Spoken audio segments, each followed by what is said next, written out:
Pelonggaran mobilitas masyarakat serta adanya bebas karantina bagi wisatawan mancanegara ke Bali belum signifikan berpengaruh kepada tingkat kunjungan ke mal ataupun pusat perbelanjaan.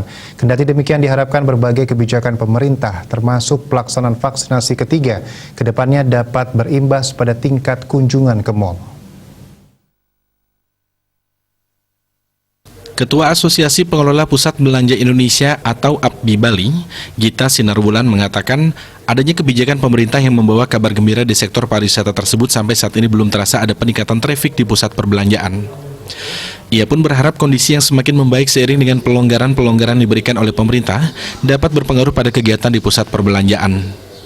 Terkait kondisi ini, pemerhati ekonomi Kusumayani menilai kebijakan bebas karantina bagi wisatawan mancanegara, adanya visa on arrival atau VOA bagi 23 negara asing yang datang ke Bali, serta tidak adanya syarat swab antigen maupun PCR bagi wisatawan domestik baru berlaku kurang lebih seminggu terakhir.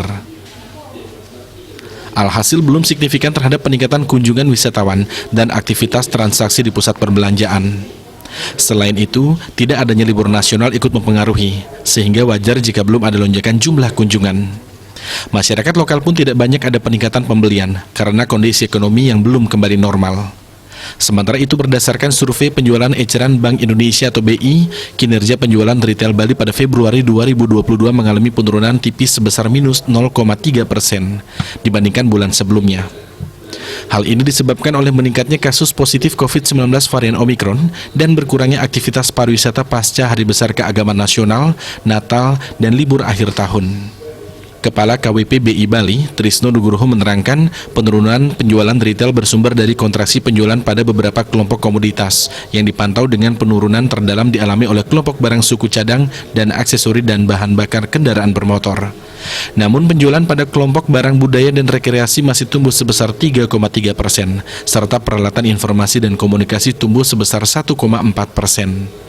Menurutnya, secara tahunan, pertumbuhan kinerja penjualan eceran Bali pada Februari 2022 masih terjaga positif sebesar 3,2%.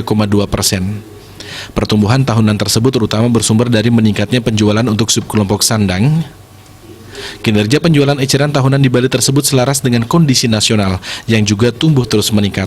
Hal ini tercermin dari indeks penjualan real atau IPR nasional yang tumbuh secara tahunan sebesar 14,5%. Suardike Bisnis Bali melaporkan.